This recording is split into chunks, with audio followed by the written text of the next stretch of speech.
listening to episode 38 of the Christian Research Journal Reads podcast, How Traditional Are Trad Wives? Evaluating the Social Media Movement by Ann Kennedy. This article was first published online at equip.org on June 13, 2024. The Christian Research Journal Reads presents audio versions of Christian Research Journal articles. You can read the full text as well as all of any article's documentation at our website, equip.org. That's EQUIP.org. How Traditional Are Trad Wives? Evaluating the Social Media Movement by Ann Kennedy, read by Christina Wintersteller. One evening, I casually posed this question to my 6 children and got 6 different answers. What is a trad wife? One named a sweet, soft-spoken mother in our church. Another spoke volubly about Shay Elliott merch. A third began searching through her phone for an account, the name of which she could not remember. A fourth, the most sarcastic of the bunch, shrugged and said, quote, "Is that like a mommy blogger? Weren't you the original trad wife?" Unquote. The 2 boys made a lot of jokes at my expense, and the conversation devolved as everyone pulled out their devices and started scrolling. In the end, we were all stooped over my phone-watching professional model, Nara Smith, in full makeup and runway fashion, making marshmallows from scratch. Like so many social media phenomena, the tradwife trend flows like a swift current carving out a new riverbed. A torrent of clicks will transform the hashtag of last week into an entirely new genre by the end of summer. A quote generation unquote online lasts the blink of an eye. It is no surprise, then, that the person some people say was the quote original unquote trad wife, Alina Kate Pettit, who blogs about manners and housekeeping on her site called Darling Academy, recently expressed fear that the movement had lost its way. Quote, "The movement, her movement," unquote, writes Sophia Elmhurst in The New Yorker, quote, "had been hijacked by extremists and grifters," unquote, which is to say, as a recognizable trope, what the viewer thinks it is will depend on the algorithm, her political and religious inclinations, and, most importantly, her aesthetic preferences. Linen aprons and kefir.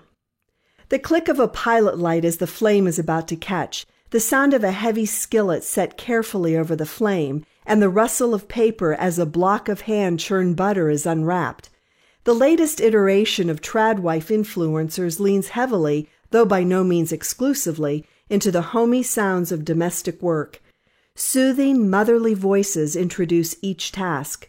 Quote, "Spend the day with me while I put my house together after a busy weekend," unquote, says Lisa at Farmhouse on Boone. Quote, "Hello, lovelies," unquote, smiles Parisian farm girl. My favorite is Nara Smith, who confesses to some obscure culinary craving and then says, quote, "So I got started right away," unquote. In awe, I stare open-mouthed while she compresses what would take me a week of hard labor into 30 seconds by dint of brilliant editing software. I've lost myself in the glow of Melanie Renee, a pastor's wife in Alabama who always says, quote, "Hello, beautiful people," unquote, and then cooks heaps of delicious food for her 9 children on a shiny griddle while restocking her in-home salad bar with the help of her husband and sons. And there is Sophia on TikTok, who tries on clothes from her modest clothing brand, C. Renee Boutique, and films herself getting ready for Shabbat. Or the woman who runs the Crafty Corner on Instagram, whose immaculately clean house and coffee corner is to die for, and who is definitely not a tradwife, but whose content always appears in my tradwife feed. Depending on your preferred aesthetic, there will be a slew of content for you to consume. Farming, homesteading, homeschooling, child rearing, cleaning out your cupboards, teaching music, cooking everything from scratch, going away and coming back again. For tradwife content, the essential ingredient is a woman keeping her home. Is anyone in America trad? I grew up in what we might now call a, quote, traditional, unquote, agrarian society. Far away from electricity, running water, or any modern technology, traditional gender roles, what Ivan Illich calls, quote, vernacular gender, unquote, 10 governed social norms. Women cooked and did some work in the fields. Older girls and grandmothers minded babies. Men plowed, planted, mended equipment, and traveled into town sometimes. Nobody woke up in the morning and wondered what they would do that day, making a cup of espresso in a sleek device and staring into the middle distance. What does, quote, traditional, unquote, mean? In some ways, even talking about it means that it doesn't exist. If two people marry and then adopt a more traditional way of life, the very act of choosing belies the existence of a tradition. We are sitting, corporately, in the rubble of dismantled and deconstructed traditions. Almost everything that mediated familiar relationships and made them habitable has been torn down. And so every couple must decide for themselves how they will rebuild. And because we don't live in a pre-technological agrarian age, just to state the obvious, and everything we do is mediated by technology, the traditions we are building are new, which makes them, by definition, not traditions. Yet might the assumptions of feminism, that men and women are equal, or at least should be, in every sphere but especially in the workplace, 100 years on from the 19th Amendment, be considered a tradition? Witness that when women, like the busty and self-confident Esty Williams, who knew almost everything there was to be known about marriage several years before she tied the knot, want to dismantle feminism and reprise ways of life from previous generations, like the 1950s or the 1850s, the hue and cry from the New York Times, Washington Post, NPR, and even Christianity Today borders on hysteria. Esty insists that a trad wife is a woman who, quote, prefers to take a traditional or ultra-traditional role in marriage, including the beliefs that a woman's place is in the home, unquote, and that she will probably, quote, submit to her husband and serve her family. This concept is not degrading, and she is not considered of lesser importance than him. This is also common with more traditional Christians, unquote. Delivering this uncomfortably countercultural tidbit, she smiles and bats her eyelashes. Proverbs 31 Technology. Tradwife content is made by women for women. Setting aside for a moment the question of form and medium, the deep waters of content production in a social media age illumine some essential features about being a human person, and more crucially, about being female. In spite of a century of efforts, both culturally through the upheaval of industrial and sexual revolutions and technology through the pill, to suppress female biological realities, to invite, and in some cases, to coerce women into the workforce, the fact that so many women want to be at home represents a surprising denouement. Watching Chelsea Handler melt down over a football player rejoicing in the wife of his youth and lauding her care of his children and their home, a domestic situation an increasing number of young women are pining for, is at once heartbreaking and comforting. Handler is a sort of icon of feminist Betty Friedan without the intellect or philosophical acumen. Her fellow feminists worked so hard while pregnant women sat around their kitchens in bare feet, cooking for their husbands. Only now, some of them wear evening gowns. The tradwife life isn't a conspiracy and certainly isn't radical. What would it look like to be the wife of Harrison Butker? Well, check out her age and income, and you will find many influencers doing exactly what she is, using their money and energy to be married and raise children. These are not women locked behind doors, heads covered, denim skirts swishing over the floor. These are exactly the kind of women Proverbs 31 says a man should look for. Women who can earn money and at the same time build a life and a home without crouching in the corner, moaning about their rights and drying out from a wine binge in a cryogenic chamber. And crucially, technology undergirds the recreation of those lost agrarian social formulations, working together in one location. Quote, for us, it's been so nice to be able to work together. We obviously have a lot of kids, so we have a lot of responsibilities, unquote, explains Daniel Nealman of Ballerina Farm.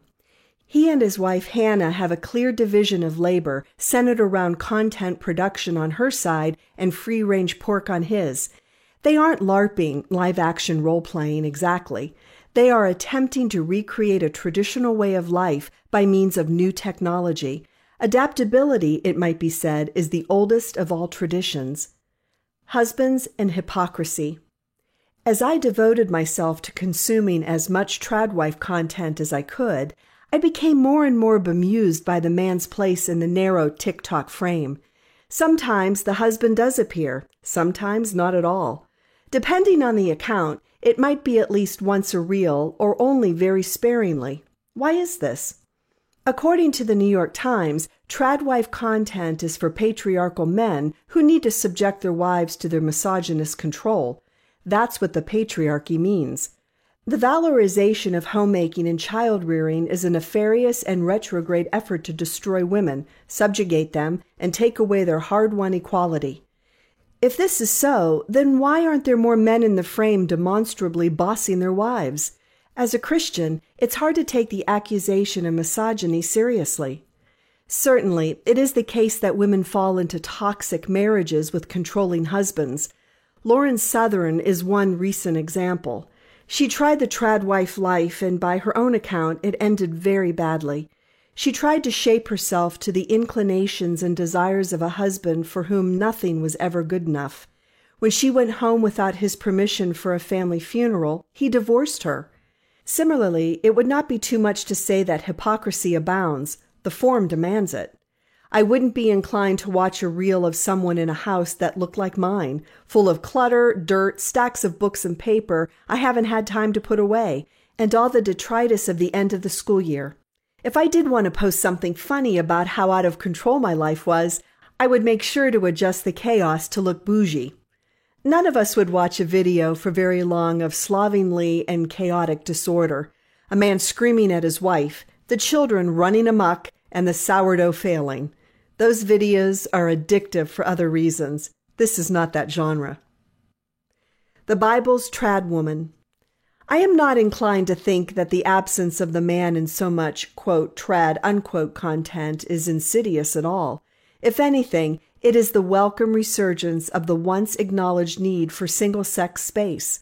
No matter what we may say, we believe ideologically at the end of the day, we will click on the content we prefer, and for most women, even women who might profess otherwise, it is satisfying to watch a woman keep her home. The Bible's declaration that a wise woman builds her home might be an exhortation to go and do likewise, but it might also be a slightly pedantic celebration of common grace. Proverbs 14:1. In the same way that catching the bright details of women's work in a warm and comfortable kitchen with sweeping views outside and small children twirling in the background, the Bible offers myriad homely snapshots of women doing what tradition and inclination prescribe. The widow of Zarephath picks up her sticks to bake her last cake of bread before settling down to die. 1 Kings 17:7-16. Jesus and Martha wrangle in hushed voices in the kitchen about Mary. Luke 10:38-42. A woman mixes 3 measures of flour together with leaven to make bread, and this is like the kingdom of God. Luke 13:21. There were no reels in the ancient world, no iPhone shipped in from far away built by unfair economic practices amounting to modern-day slavery. But there were, and always have been, women doing what traditionally was theirs to do. Women today who settle themselves into the minute, onerous, but pleasurable tasks of the home are no different. Their work makes them human and women, and so, of course, we all watch. Wholesome content for sale. If there is any, quote, we, unquote, any corporate shared culture in these latter days, it must include a virtual component. It is not polite for me to pop next door and try to chat with my neighbors. It would be intrusive for me to try to be friends with people on my street. Yet strangely, it is perfectly acceptable for me to comment on the thread of a stranger's Instagram post to attach myself to a person whom the market has vetted for me through clicks and shares. The hive of the internet makes each of us feel safe in our individual spaces. It may be time for me to put away my Gen X lamentations over the loss of the sort of embodied community I feel comfortable with and that shaped my expectations. The fact is that communities around shared assumptions and knowledge are being recreated. The aggressive tide of fourth-wave feminism is showing signs of receding as women give up on birth control, as they make bread from scratch while simultaneously clicking through an Amazon order. If you're going to be a trad wife, the first thing you need is a way to take payment online and to make it. Everything is commercial, but what is being sold matters. Young women today are choosing between starting an OnlyFans account or LARPing the wise woman who builds her home, both online and in person. She might choose to have children, and unless she is already rich, she will probably want to contribute to the economic needs of her family financially. It is not unreasonable that she might do this by tapping into a nostalgic and universal longing for a better country. She will have to be careful not to run afoul of YouTube censorship while unboxing the latest product from some other micro-business marketed for women like her. A little while ago, one of my teenage daughters was weeping that she couldn't just be a medieval peasant, a farm wife with a pack of children about to butcher a pig. She said she wanted to be poor, which I disputed. Given the rapidity with which she is able to text her friends, I took her in my arms to console her. Quote, "Don't worry," unquote, I said. Quote, "When you grow up, you can be a trad wife influencer," unquote. Thank you for listening to another episode from the Christian Research Journal Reads podcast, which provides audio articles of Christian Research Journal articles. If you go to equip.org, you will find a brand new article for the Christian Research Journal published weekly. In addition, please subscribe to our other podcasts. Wherever you find your favorite podcasts, you will find the Christian Research Journal Reads podcast, the Postmodern Realities podcast, which features interviews with Christian Research Journal authors, our flagship podcast, the Bible Answer Man broadcast, and the Hank Unplugged podcast, where CRI President Hank Hanegraaff takes you out of the studio and into his study to engage in in-depth, free-flowing, essential Christian conversations on critical issues with some of the most interesting and informative people on the planet. At equip.org, you will also find a lot of resources to equip you, including many thousands of Christian Research Journal articles. That's equip.org.